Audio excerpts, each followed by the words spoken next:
ஒரு சிறு ஊசி கூட தானே உருவாகுவதில்லை. அதை உருவாக்க ஒரு மனித மூளையும் சில பல இயந்திரங்களும் தேவையாக உள்ளது. அப்படி இருக்க இவ்வளவு அற்புதமான புவி, வியக்கத்தகும் ஆகாய விரிவு, அண்ட சராசரங்கள், சூரிய குடும்பங்கள் எல்லாம் தானே உருவானது என்று சொல்வது எவ்வளவு மதியீனம்! நாம் இன்று காணப்போவது படைப்பே. எத்தனை கோட்பாடுகள் வந்தாலும் ஆதியிலே தேவன் வானத்தையும் பூமியையும் சிருஷ்டித்தார் என்ற கோட்பாடே உண்மையானது, யாராலும் மறுக்க முடியாத ஒன்று. வாருங்கள், இன்றைய நிகழ்ச்சிக்குள்ளாக செல்வோம். தேவன் நம்மோடு இடைப்படுவாராக.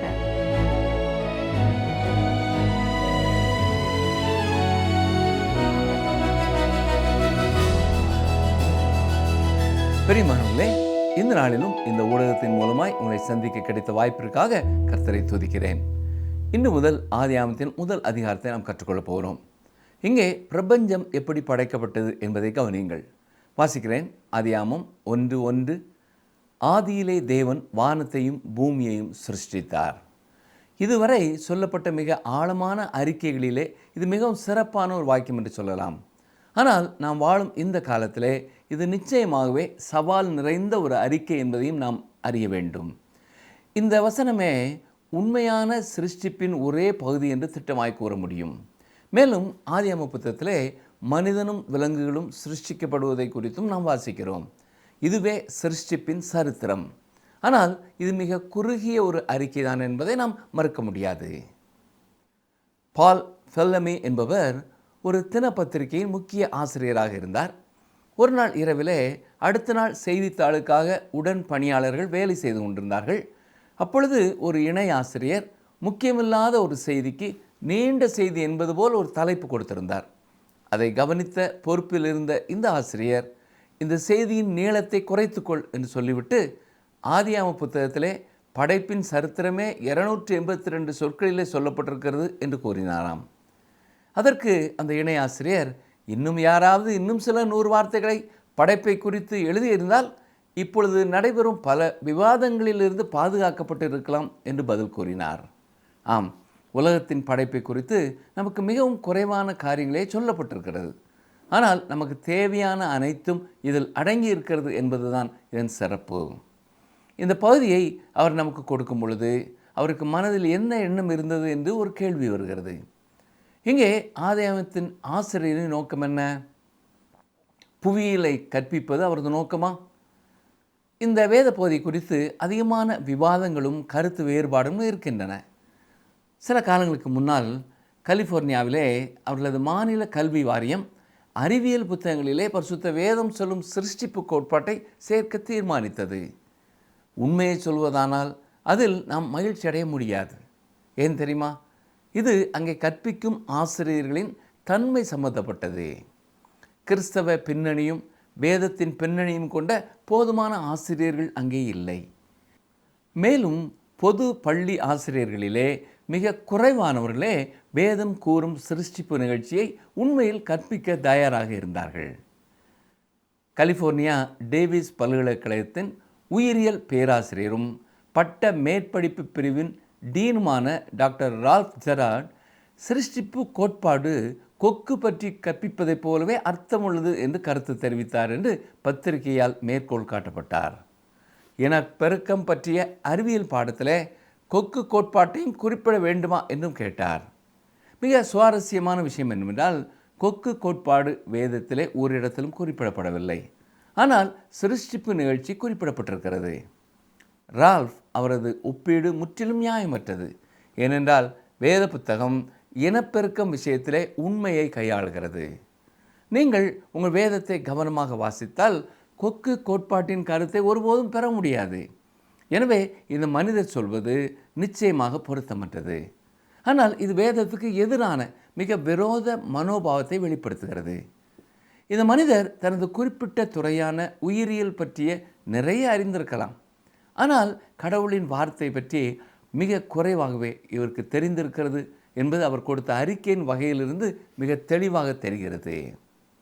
படைப்பை பற்றிய பிரச்சனை எல்லாவற்றையும் விட அதிக வன்முறை போன்ற சர்ச்சை, பயங்கரமான கோட்பாடுகள் மற்றும் பரந்த கருத்து வேறுபாடுகளை தூண்டுகிறது. இதில் எப்பொழுதும் மனிதர்களின் ஊகங்கள் சேர்க்கப்படுகின்றன. அதன் விளைவாக எழும்பிய குரல்களின் குழப்பம் கடவுளின் தெளிவான குரலை மூழ்கடித்து விட்டது என்று கூட சொல்லலாம். உண்மையிலே இரு தீவிர குழுக்கள் பிரச்சனையை மிகவும் மங்கிலாக்கி இருக்கின்றன. அவர்களின் அனுமானங்களும் உறுதிப்பாடுகளும் புரிந்து கொள்ளுதலின் நீரை சேராக்கிவிட்டன என்று சொல்லலாம். ஒரு குழு ஆணவமான விஞ்ஞானிகளால் ஆனது. உயிரியல் மற்றும் தத்துவ ரீதியான பரிணாம வளர்ச்சியே உண்மை என்று அனுமானிக்கிறார்கள். அவர்களின் அனுமான அடிப்படை அறிவியலின் உறுதியான கண்டுபிடிப்பு என்று சொல்லப்படுகிறது. அடுத்த குழு இளமையும் பெருமையும் கொண்ட இறையியலாளர்களால் ஆனது. கடவுள் எப்படி செய்தார் என்று தாங்கள் கண்டுபிடித்ததாக கூறிக்கொண்டுள்ளார்கள். அவர்கள் அறிவியலையும் வேதத்தையும் சமரசம் செய்யும் ஏதோ திறமையான கோட்பாடு பற்றி அறிந்தவர்களாக எழுதுகிறார்கள். கடந்த கால வேதாம விளக்க உரையாளர்களை இவர்கள் குள்ளர்களாக, ஒன்றும் தெரியாதவர்களாக இகழ்ச்சியுடன் பார்க்கிறார்கள்.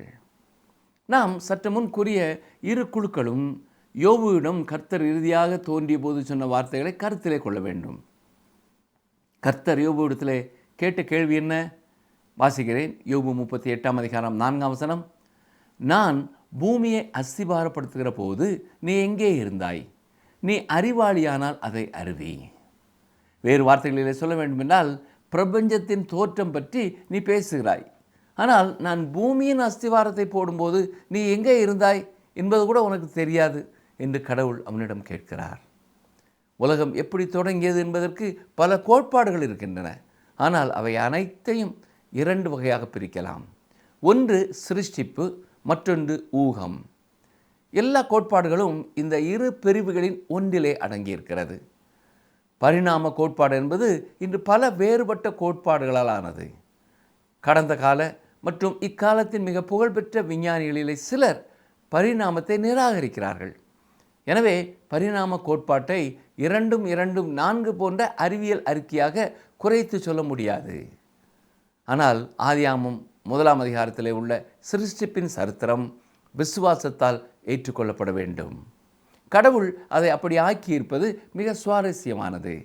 விசுவாசத்தால் மட்டுமே உலகில் யாரும் அதை ஏற்றுக்கொள்ள முடியும். எபிரேயருக்கு எழுதினவர் சொல்வதை கவனியுங்கள். எபிரேயர் 11 அதிகாரம் முதல் 3 வசனங்களை பாருங்கள். விசுவாசமானது நம்பப்படுகிறவைகளின் உறுதியும் காணப்படாதவைகளின் நிச்சயமாயிருக்கிறது. அதனாலே முன்னோர்கள் நற்சாட்சி பெற்றார்கள். விசுவாசத்தினாலே நாம் உலகங்கள் தேவனுடைய வார்த்தையினால் உண்டாக்கப்பட்டதென்றும் இவ்விதமாய் காணப்படுகிறவைகள் தோன்றப்படுகிறவைகளால் உண்டாகவில்லை என்றும் அறிந்திருக்கிறோம். எனவே இன்றும் பெரிய பிரச்சனை இருக்கிறது. எதுவும் இல்லாததிலிருந்து ஏதோ ஒன்று எப்படி வந்தது? அதற்கு பதிலை அடைய ஒரே வழி விசுவாசம் அல்லது ஊகம். ஊகம் மிகவும் அறிவியல் இல்லாதது. இந்த பிரபஞ்சத்தின் படைப்பை குறித்து இப்பொழுது சில கோட்பாடுகளை நாம் பார்ப்போம். அறிவியல் பதிலை ஏற்றுக்கொள்ள வேண்டும் என்று சொல்பவர்கள் இருக்கிறார்கள். அறிவியல் பதில் என்ன என்று கேட்க வேண்டும். அடுத்ததாக எந்த அறிவியல் பற்றி பேசுகிறோம்? 1806 பேராசிரியர் லயல் என்பவர் தலைமையின் கீழ் பிரெஞ்சு இன்ஸ்டிடியூட் வேதாமத்துக்கு எதிரான 80க்கும் குறையாத புவியியல் கோட்பாடுகளை பட்டியலிட்டது. ஆனால் இன்று அவற்றில் ஒன்று கூட ஏற்றுக்கொள்ளப்படவில்லை. கடவுள் ஆதியாகம புத்தகத்தை எழுத பயன்படுத்திய மனிதர் மோசே. இன்று அவர் சிருஷ்டிப்பு கதை பற்றிய எல்லா குழப்பங்களையும் பார்த்து சிரித்து கொண்டிருப்பார் என்று நினைக்கிறேன். ஏனென்றால் அவர் அதை அறிவியல் கணக்காக கொடுக்க நோக்கம் கொண்டு எழுதவில்லை. அப்படி என்றால் வேதம் எழுதப்பட்ட நோக்கம் என்ன? எல்லா வேதாகமத்தின் நோக்கத்தையும் பவுல் சொல்லியிருக்கிறார். கவனியங்கள், வாசிக்கிறேன். 2 தீமோத்தேயு 3 அதிகாரம் 16 முதல் 17 வரை. வேத வாக்கியங்கள் எல்லாம் தேவ ஆவியினால் அருளப்பட்டிருக்கிறது. தேவனுடைய மனுஷன் தேறினவனாகவும் எந்த நற்கிரியையும் செய்ய தகுதியுள்ளவனாகவும் இருக்கும்படியாக அவைகள் உபதேசத்துக்கும் கடிந்து கொள்ளுதலுக்கும் சீர்திருத்தலுக்கும் நீதியை படிப்பித்தலுக்கும் பிரயோஜனமுள்ளவைகளாயிருக்கிறது. வேதத்திலே சிருஷ்டிப்பை பற்றி வெறும் 34 வசனங்களிலே சொல்லப்பட்டிருக்கிறது. ஆதியாகமம் 1 அதிகாரம் 1 வசனம் முதல் 2 அதிகாரம் 3 வசனம் வரை மட்டுமே மிக குறுகியதாக சொல்லப்பட்டிருக்கிறது. இதற்கு சில முக்கியமான காரணங்கள் இருக்கின்றன. ஒவ்வொன்றாக நாம் பார்ப்போம். முதலாவது, வேதாகமத்தின் நோக்கம் நீதியை போதிப்பது. அது உங்களுக்கு புவியியல் அல்லது உயிரியல் பாடங்களை கற்பிக்க எழுதப்படவில்லை. மனிதனுக்கும் கடவுளுக்கும் உள்ள உறவு, மனிதனிடத்தில் எதிர்பார்க்கும் காரியங்கள், மேலும் மனிதன் ரட்சிக்கப்பட என்ன செய்ய வேண்டும் என்பதை காட்டவே வேதாகமம் எழுதப்பட்டது. எப்படி வானங்கள் உண்டாக்கப்பட்டன என்ற விஞ்ஞான விவரங்கள் அல்ல, யார் படைத்தார், ஏன் படைத்தார் என்பதே முக்கியம். ஆதியாகம புத்தகத்தின் முதல் பகுதி மீது நான் ரட்சிக்கப்பட என்ன செய்ய வேண்டும் என்று எழுதலாம். இரண்டாவது, தேவனின் மகத்துவத்தை இது வெளிப்படுத்துகிறது. முதல் வசனமே ஆதியிலே தேவன் வானத்தையும் பூமியை சிருஷ்டித்தார் என்று சுருக்கமாக சொல்கிறது. இது வேறு எந்த தெய்வமும் இல்லை, ஒரே ஒரு கடவுளே எல்லாவற்றையும் படைத்தார் என்ற உண்மையை தெளிவாக விளக்குகிறது. மூன்றாவதாக, பழங்கால சூழலிலே உள்ள மற்ற படைப்பு கதைகளுக்கு எதிர்வினையாக உள்ளது. அக்காலத்திலே எகிப்து, பாபிலோன் போன்ற நாடுகளில் பல தெய்வங்கள் சண்டையிடும் படைப்பு கட்டுக்கதைகள் இருந்தன. இவை நீண்ட கதைகள், குழப்பமான கதைகள். ஆதியாகமம் அதற்கு நேர்மாறாக மிக எளிமையாகவும் ஒழுங்காகவும் ஒரே கடவுளின் அதிகாரத்தோடும் படைப்பை சித்தரிக்கிறது. குறுகியதாக இருப்பதே அதன் வல்லமையாக இருக்கிறது என்று சொல்லலாம். நான்காவது, மனிதனை மையமாக இது வைக்கிறது. 6 நாட்கள் படைப்பு விவரிக்கப்பட்டாலும் மனிதன் படைக்கப்படும் விதம் மிக விரிவாகவும் முக்கியத்துவப்படுத்தப்பட்டும் சொல்லப்பட்டிருக்கிறது. இதை ஆதியாகமம் 1 அதிகாரம் 26, 27 வசனங்களிலே நாம் பார்க்கலாம். பிரபஞ்சத்தின் எல்லையற்ற விவரங்களை விட கடவுளோடு உறவு கொண்ட மனிதனே வேதாகமத்தின் மைய கருத்து. ஐந்தாவதாக, சிருஷ்டிப்பின் எளிமை எல்லாரும் புரிந்து கொள்ளும்படி இருக்கிறது. தேவனின் சிருஷ்டிப்பு சரித்திரம் சிறுவர்கள் முதல் பெரியவர்கள் வரை எல்லாரும் புரிந்து கொள்ளும் வண்ணம் மிக எளிமையாக கொடுக்கப்பட்டிருக்கிறது. இது ஆயிரக்கணக்கான ஆண்டுகளாக எல்லா மொழி, எல்லா கலாச்சார மக்களும் புரிந்து கொள்ளும் விதத்திலே அமைந்திருக்கிறது. சுருக்கமாக சொன்னால், தேவனின் சிருஷ்டிப்பு நீண்ட விஞ்ஞான அறிக்கை அல்ல, கடவுளின் இறைமை, அவரது அன்பு, மனிதனின் மதிப்பு ஆகியவற்றை உடனடியாகவும் தெளிவாகவும் சொல்லும் ஒரு தெய்வீக அறிக்கை என்று சொல்லலாம்.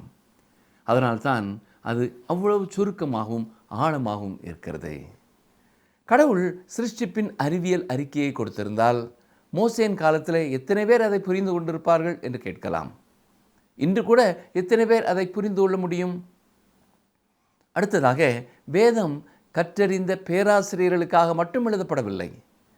எல்லா காலங்களிலேயும் எல்லா நாடுகளிலும் உள்ள எளிய மக்களுக்காக எழுதப்பட்டிருக்கிறது என்பதை நாம் எப்பொழுதும் நினைவிலே வைத்துக் கொள்ள வேண்டும். மோசேயின் கால அறிவியல் மொழியிலே எழுதப்பட்டிருந்தாலும் நிச்சயமாக வேத புத்தகம் நிராகரிக்கப்பட்டிருக்கும். எனவே பிரபஞ்சத்தின் தோற்றம் சம்பந்தமாக மனிதர்கள் பல தீர்வுகளை கூறியிருக்கிறார்கள்.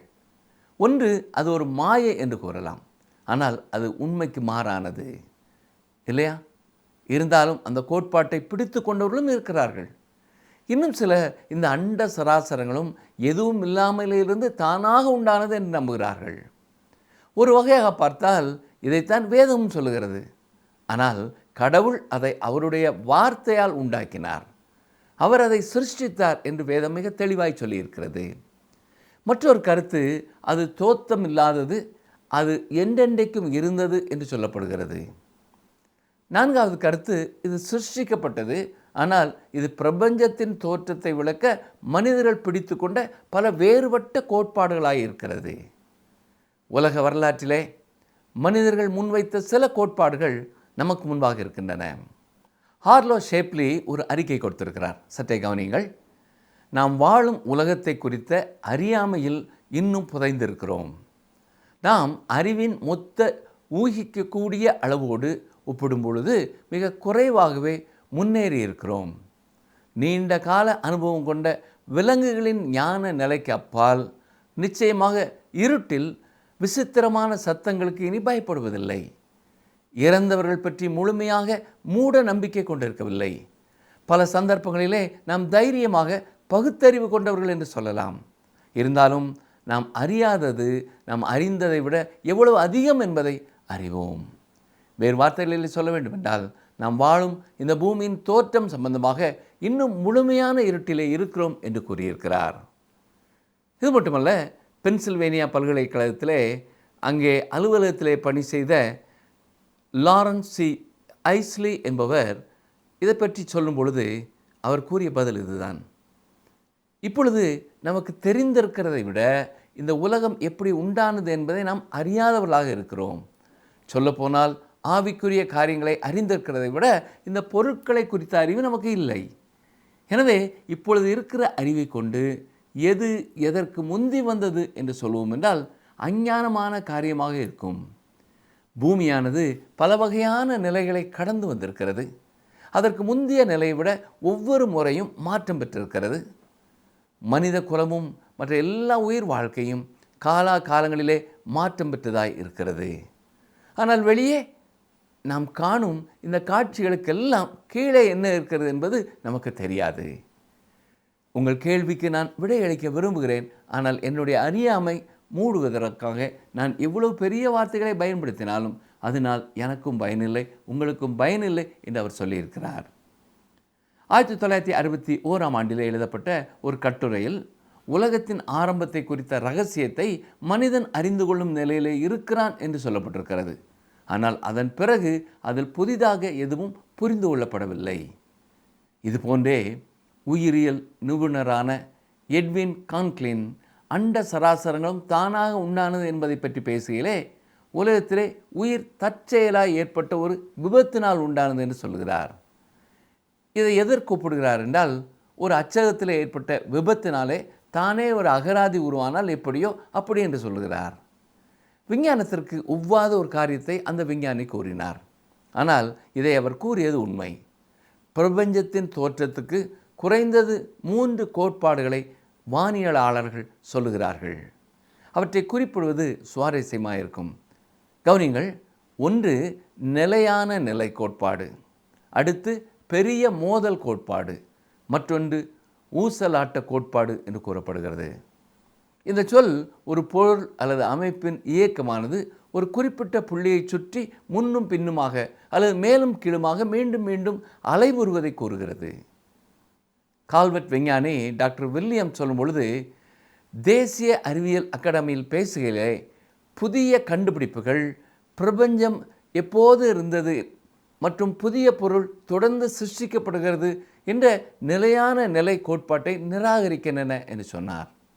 பல ஆண்டுகளுக்கு முன்பு அது ஏற்றுக்கொள்ளப்பட்ட ஒரு கோட்பாடு. இப்பொழுது பிரபஞ்சத்தின் தோற்றத்திற்கு புதிய கோட்பாடு உள்ளது என்றார்.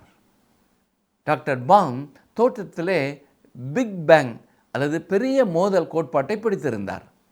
அதாவது பல பில்லியன் ஆண்டுகளுக்கு முன்பு பெரிய வெடிப்பு நடந்தது, மற்றொன்று இன்னும் 10 பில்லியன் ஆண்டுகளிலே நடக்கும் என்று சொல்லப்படுகிறது. அதை பற்றி நாம் அதிகம் கவலைப்பட வேண்டியதில்லை.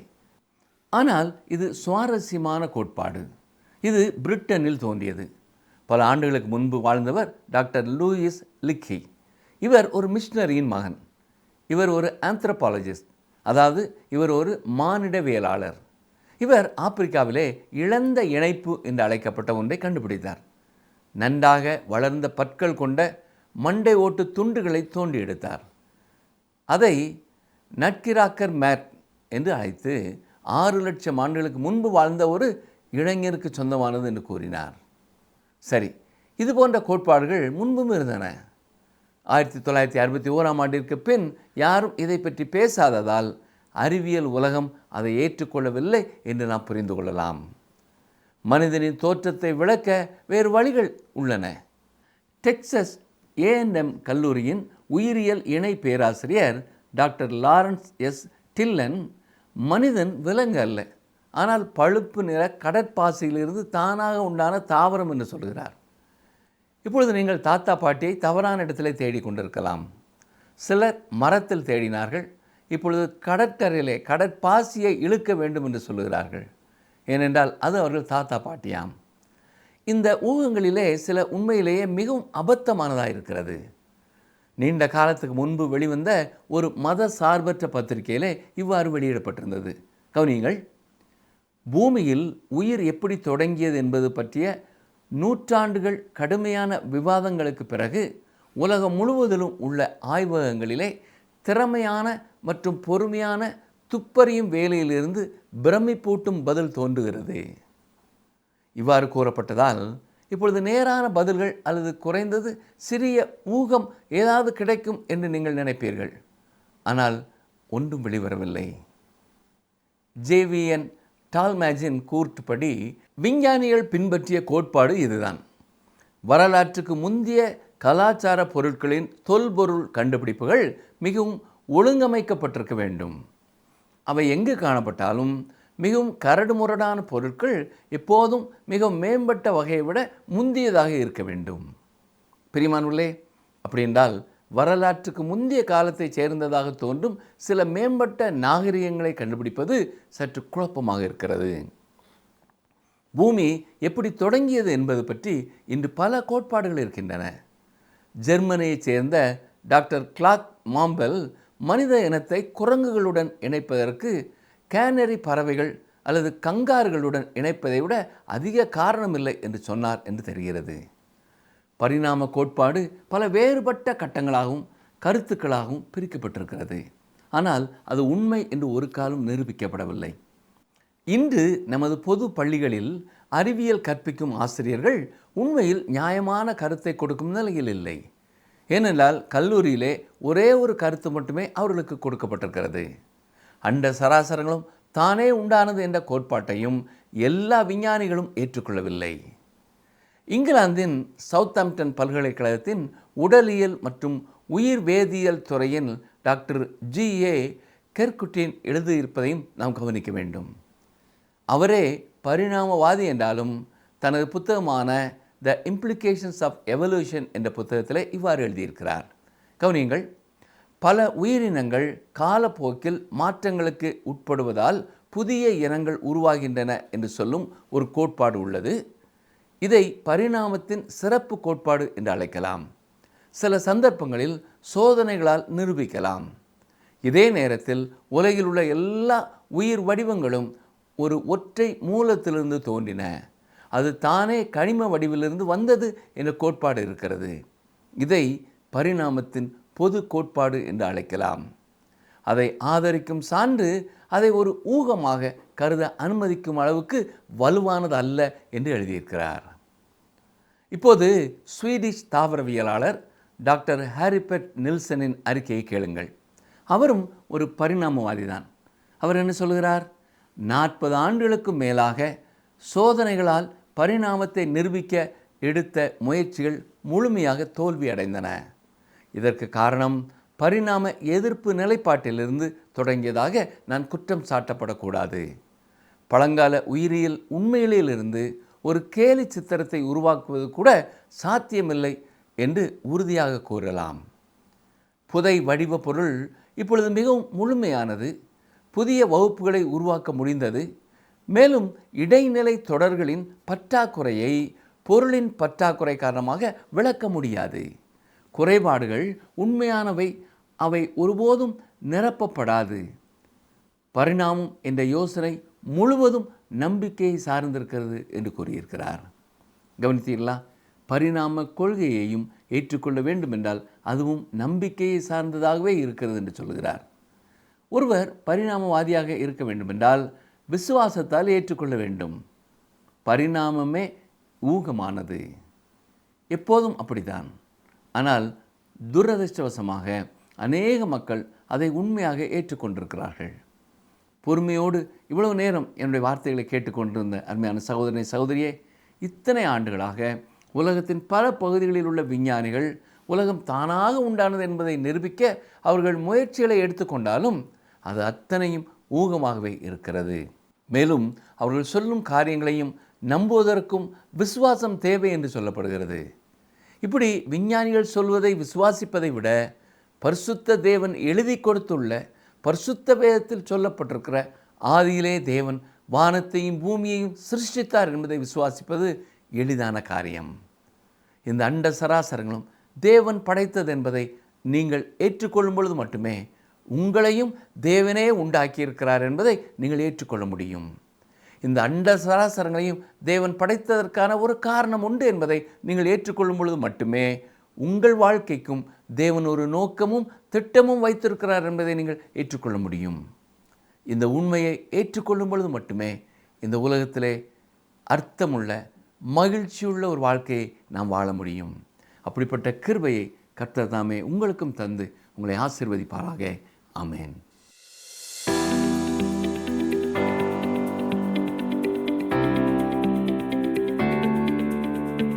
வேதாகமத்தின் மையக் கருத்து எது? வேதாகமத்தின் மையக் கருத்து எது? ஆப்ஷன் ஏ, கடவுளோடு உறவு கொண்ட மனிதனே. ஆப்ஷன் பி, ரட்சிப்பு. ஆப்ஷன் சி, தேவனின் சிருஷ்டிப்பு.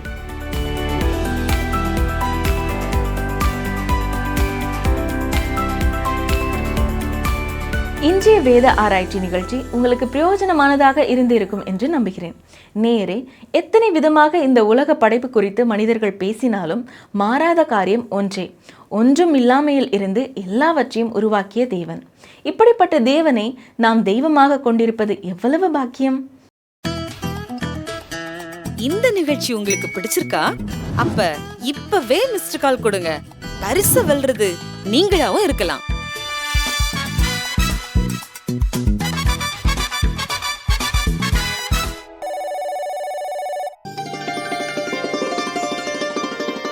உம்மை உறுதியாய் பற்றிக் கொண்ட மனதையுடையவன் உம்மையே நம்பியிருக்கிறபடியால் நீர் அவனை பூரண சமாதானத்துடன் காத்துக்கொள்வீர். ஏசாயா 26:3.